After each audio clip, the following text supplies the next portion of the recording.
Wide Web. Welcome back to the Hangin With Web Show. I'm GW Pomichter. Thank you so much for logging on and tuning in. We are in St. Augustine, Florida at the Book Obsessed Babes event. That's Bo Base in St. Augustine, Florida. And we're hanging out right now with author and Hangin With Web Show alumnus, Carrie Pack. How are you, Carrie? Good, how are you? It's good to see you again. Yes. So, how have things been? Busy? Busy? I think since I last talked to you, I had 2 more books come out. So wow. I know. That's fantastic. That's rare for me. I'm a 1 book a year kind of person. That's me. Yeah. I'm 1 a year and then... Reading or writing? Writing. Okay, and then, because reading, Well, reading, it's like as fast as you can get them out. Right, Because yeah. look at all of our friends. Look Yes, who we're friends with. you read everyone's books, right? Most of them. Some are not my genre, really, so some have had to kind of grit to get through because I'm not like a romance guy. Yeah. But look at all of our friends. Mm-hmm. So I'm like, okay, I have to read that, but I need a like a hook with my romance. Like I don't mind reading romance, but I already hit the mic. Yeah. I want a hook with my romance. Like I want something else that is in addition to something that just like, it a little bit, maybe a paranormal romance right. or a mystery romance, right. something along, and those I can do all day long. Our friends that are straight up romance writers, I have to kind of, okay, I'm reading this because I know this author and I want to know what it is. Yeah. And they're good books, they're good stories. It's just not my hook. Right. Dina, on the other hand, devours them like they were Snickers bars. Yes. And so we have that going for. So what 2 books since we last talked? So what are they? What do you got? We talked about my time travel one, which is a time travel romance, but it's like suspense and that sort of thing. Yeah. And so I had the sequel to that come out, which is in the present tense, or Past Imperfect, a sequel to in the present tense. Yep. And so tell us about this. Well, I wrapped up the story. So in that one, I had a main character who was time traveling because of his dissociative disorder. Like he was traveling within his own timeline. And then that book introduced a character by the name of Bethany, who had schizophrenia that caused her to time travel. And so this book kind of focuses on her background a little bit more and continues the story started in the first book, but also we get a little bit more of her backstory. Oh, wow. Like all authors, I fell in love with one of my secondary characters. I was going to ask you, was that an author choice or was that a fan choice? Because a lot of times the fans will reach out and they'll go, hey, when is so-and-so going to get their own book? And you're like, okay. It was a little of both. Yeah. I did have people that read it were like, I need to know what happens. Because it wasn't left on a cliffhanger, but there were unanswered questions. But also, I had actually intended to write a much longer book than the first one. My publisher, they're like, word counts are a thing, and it gets more expensive to publish a longer book. So I had to kind of trim back the story a little bit, so I didn't get to explore some of the things I wanted to. Well, and it's always a challenge again, like to wrap the story as best you can, but every story that we write is a slice of life. Right. And so just like, when you and I are going through our lives, over the course of 6 or 8 months, because that part of our life is over doesn't mean the rest of it is. Right. There's a lot more going on. So to grab that character and say, well, guess what's happening over here? That's always a lot of fun to do. Yeah. Now, we talked about this a little bit. Your characters tend to have some very deep mental illness issues that drive them in their journey. Yeah. For better or for worse, right? And so I have to ask you, though, when you're writing these characters, when a character's mental illness drives their time travel journey. Right. They're already behind. People know that they have schizophrenia. Right. And now you're saying, well, I just got back from my time traveling journey. Does that play a role in their interactions with the other characters? Because obviously, when you say, I just got back from my time traveling, and your friend goes, yeah, you did. So the first book, in the present tense, really focuses a lot on that question of, is it just his illness or is he actually time traveling? Okay. And I answer that. The second book, the supporting characters are very clear in the answer to that, and they know that going forward. But the thing is that regardless of whether or not these characters are time traveling, they still do have those actual mental illnesses. Yeah. So regardless, it's just, yes, if you are already experiencing paranoid delusions or dissociating from your body and you're having these moments, obviously people are going to question your sanity. If you say I ate bananas or something, they might go, what? Bananas? You didn't eat bananas? Right. But I ate bananas in a jungle in the past. Right. And now they're really gone. They're like, wait a minute, really? Yeah. And so there's, I don't want to give anything away, but there is conflict over that. And I do answer the question as to whether or not they're actually time traveling. No, that is actually phenomenal. Now, we have this one here. We got the lights.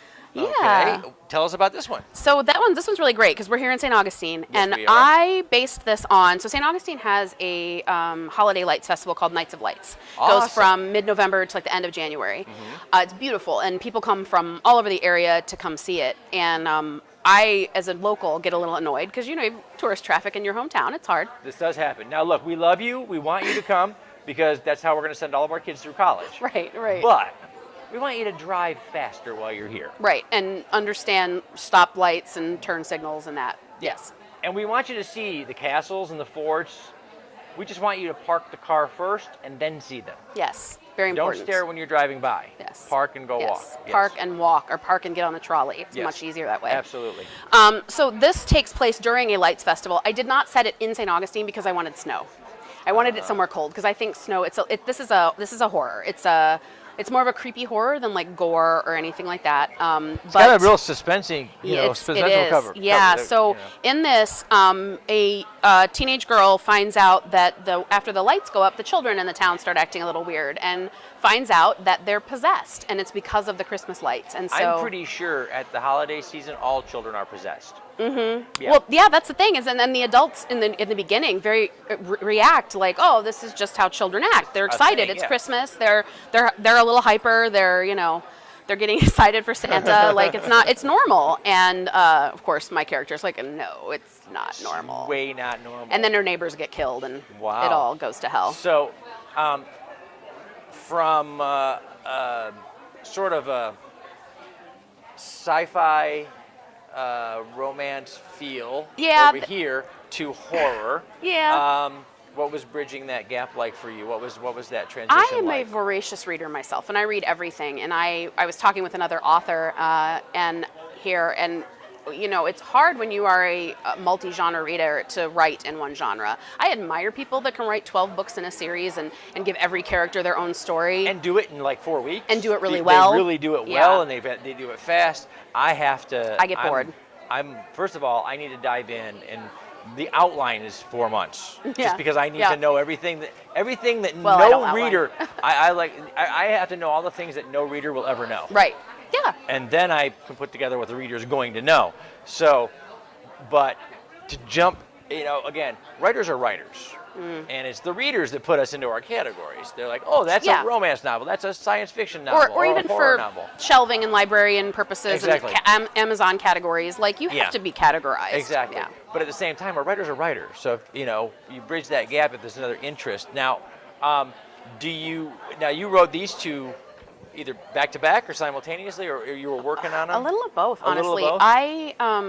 Because I could see being a little more difficult. Actually, it was, and you got to turn off the horror and go, okay, what are these people? They both have a paranormal kind of bent to them. Like there's supernaturally kind of things happening in both books, so that wasn't too hard. But it was during NaNoWriMo I was finishing this, finishing Past Imperfect, which was under contract. I had to get it done. Yeah. And I got the idea for this and was like, and it took me a year to get it out though, because I was writing it at Christmas in 2017 and didn't get it out till this Christmas. So I wanted it to come out around the holidays to creep people out about their Christmas lights, right? Well, it's good timing. Yeah. That's what we do. Yeah. It's our job. Okay, so you're writing lights. You're writing a Christmas horror thriller. Mm-hmm. What was the most fun part about that? What when you diving in your head, what made you just giggle out loud and go, "That's going to be so cool"? There's a scene in this where the first people that get murdered that set this whole thing off, when they're discovered, the man in the couple has his like intestines like around the Christmas tree like garland. There's not a lot of graphic. There's not a lot of graphic descriptions in there, but that's one I used. Where do I go with that? Really?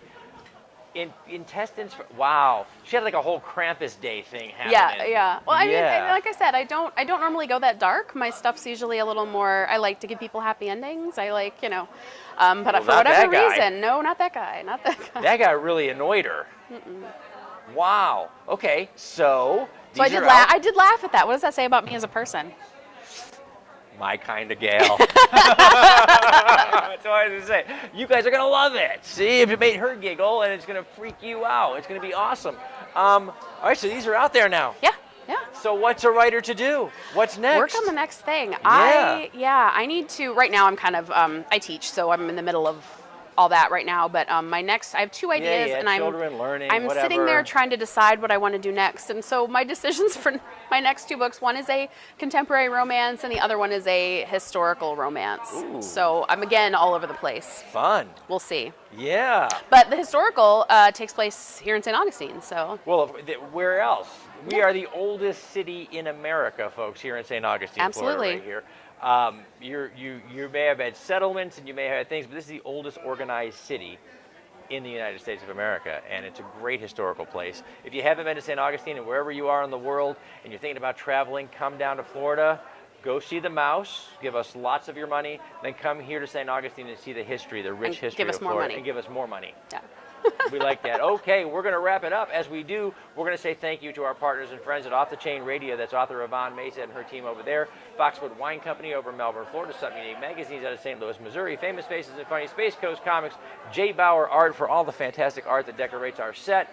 Celestial Healings and Krypton Radio. Thank you guys so much for sharing these videos. We hope that you will join in and share them too. Remember, everybody, subscribe. Right now, you, subscribe. Okay, thank you. And remember, tune in, log on, see who we're hanging with next. Awesome, guys. Thank you so much.